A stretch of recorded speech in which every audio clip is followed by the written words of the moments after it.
Ninakusalimu popote ulipo mpenzi mtazamaji wa hichi kituo cha Kenyan Media. Hujambo? Karibu tena kwenye mwendelezo wa taarifa zetu. Happy weekend. Asante sana kwa support ambayo mnazidi kunipea. Endelea kusubscribe ikiwa wewe ni mgeni ili uendelee kupata updates zetu pindi tu tunapoziachia. Wiki hii ambayo imeweza kuisha, ODM iliweza kufanikiwa kumuondoa Sifuna kutoka kwa wadhifa wa katibu mkuu wa chama cha ODM. Na kulingana na mimi, ODM itajutia sana kwa kumfukuza Sifuna, na niko na sababu mbili kuu. Vile ODM inatarajiwa kumuondoa Sifuna kutoka kwa wadhifa wa kiongozi wa walio wachache kwenye bunge la Seneti pindi tu bunge hilo la Seneti litakapotoka kwenye mapumziko kuanzia tarehe 15 mwezi huu wa Julai mwaka 2026. Ikumbukwe kwamba Oburu Odinga alianza kumuondoa Sifuna kutoka kwa wadhifa kutoka kwa kamati ya kawi kwenye bunge la Seneti ambayo Oburu Odinga anasimamia. Kwa hivyo akaona kwamba hawezi akafanya kazi pamoja naye Edwin Sifuna. Yote wamemuonyesha lango Edwin Sifuna kwa njia ya dharau.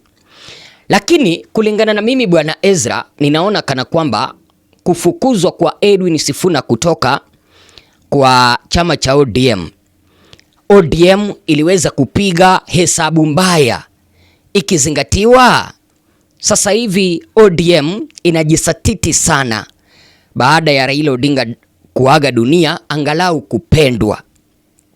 Niko na sababu mbili ambazo zinanifanya mimi kuweza kuamini kwamba ODM kwa siku zijazo watajutia. Sababu ya kwanza, kufukuzwa kwa Sifuna kutoka kwa chama cha ODM ni milango ya Sifuna kukua kisiasa. Kuna wale ambao wanasema kwamba Sifuna amehudumu kama katibu wa chama cha ODM kwa miaka karibu 8. Sasa huo wadhifa ni mdogo kwake.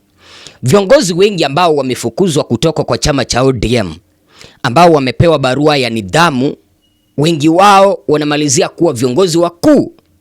Mfano, William Ruto kipindi kimoja alipewa barua ya nidhamu kutoka kwa chama cha ODM akafukuzwa. Nao William Ruto akatumia nafasi hiyo akaunda chama chake. Kwa hivyo yeyote mwenye amepewa barua ya kinidhamu na chama cha ODM, hiyo ni baraka.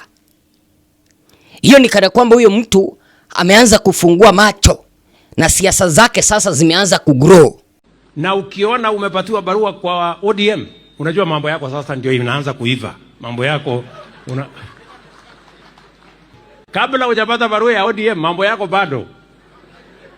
If you know how to go forward, vile ya kufaulu kwa siasa ni upata barua ya ODM, bas mambo yako hiyo ya disciplinary hiyo. Hata mimi nilipelekwa kotini na ODM wakajaribu kunifukuza.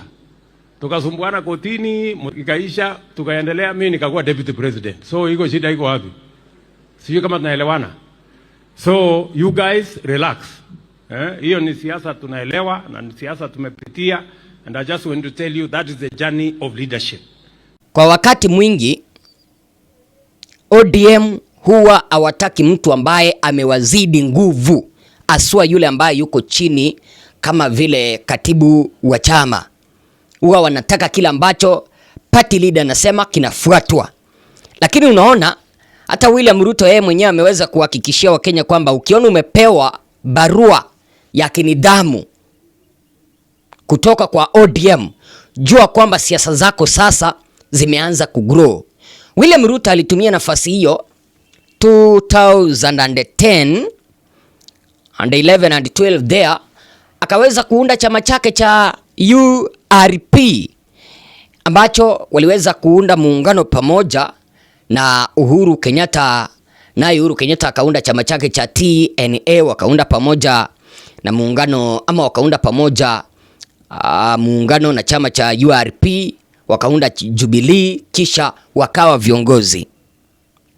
William Ruto walikuwa wamekosana na Raila Odinga, they are back some days, kipindi ambapo Raila Odinga alipokuwa waziri mkuu na William Ruto alikuwa waziri wa agriculture. Masaibu yalianzia hapo. William Ruto akaondoka kwenye chama baada ya Raila Odinga kumfuta kazi, kumsimamisha kama waziri, kitu ambacho Mwai Kibaki alikataa. Lakini vile vile ikumbukwe kwamba William Ruto baada ya kufukuzwa kutoka kwa wadhifa wa waziri alikasirika, akaanza kutafuta sympathy, akafungua chama cha URP. Masaibu vile vile, mnakumbuka kipindi cha 2007 ODM walikuwa wameweza kugawanyana mamlaka. Eti Raila Odinga akishinda atakuwa president, Musalia Mudavadi akae deputy ama akae vice president, William Ruto atakuwa ama angekuwa prime minister. Kwa hivyo Raila Odinga alipochaguliwa kama prime minister, ile nafasi ilikuwa ya William Ruto. Kwa hivyo masaibu yakaanzia hapo, na ikizingatiwa na mambo ya Hague, William Ruto akaunda chama, akapiga kampeni against Raila Odinga. Na sasa mimi ninamuomba Sifuna aweze kuhakikisha kwamba achukue nafasi hiyo kuweza kuunda chama chake, aweze kukampeni against ODM baada ya kumfukuza, na atumie hicho chama kuunda coalition na vyama vingine, akuwe deputy president, akuwe president vile vile katika taifa letu la Kenya. Hiyo ni sababu ya kwanza ambayo mimi naona kwamba ODM itakuja kujutia, kwa sababu walimfukuza Sifuna wakamfungulia njia. Sifuna sasa siasa zake zimeenda national. Anaweza akaungana, anaweza akaunda coalition na viongozi wengine bila ya chama cha ODM kumwekea vikwazo. Sasa ODM kumfukuza kwake, walienda kumfanya akuwe kiongozi wa kitaifa. Namba 2 ambayo mimi naona kwamba ODM inajutia kumuondoa Sifuna. Sasa hivi western part of Kenya ODM imekufa. Licha kwamba Fernandez Baraza anazidi kusema kwamba yeye ndiye anashikilia ODM upande wa western part of Kenya, na atahakikisha kwamba atazidi kuvurumisha gari la ODM upande wa western. But let me tell you, sasa hivi western part of Kenya ni Sifuna. Kila mtu ni Sifuna. Ingekuwa ni uwezo wafungue chama ambacho kinaitwa Sifuna, lakini vile ambavyo katiba ya Kenya haiwezi karuhusu. Sijui kama unanielewa mpaka hapo. Sasa western part of Kenya imegeuka kuwa Sifuna, licha kwamba Sifuna ni seneta wa county ya Nairobi. Ground ni Sifuna. Sasa ODM imeweza kufungiwa kabisa kutoka western. ODM imeweza kufungiwa kabisa kutoka Kisii kutokana na hatua ya kumuondoa Sifuna. ODM imeweza kufungiwa kabisa maybe kutoka Mombasa. ODM imeweza kubaki kama chama cha Luo Nyanza. Nairobi DCP ya Gachagua inawakimbiza mbio sana. ODM itabaki kuwa chama cha Luo Nyanza, na ukiweza kuangalia kampeni zao tangia wamuondoe Sifuna zimekuwa tu za Luo Nyanza. Wanafika Kisumu, wanaenda Siaya, kutoka Siaya wanaenda Mabei, wanaenda Migori, wanamalizia hapo. Kama jana walikuwa Migori. Siasa zao zimekuwa za Luo Nyanza peke yake.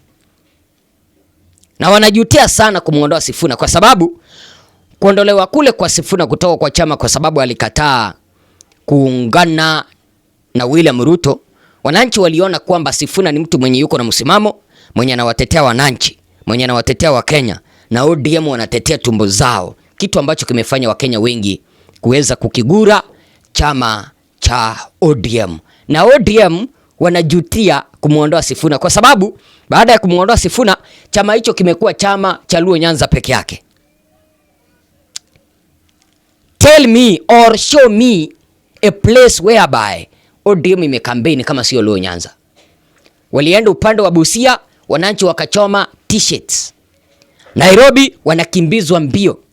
Trust me, ODM imesalia ya Luo Nyanza peke yake. I don't know what is your take. May God bless you.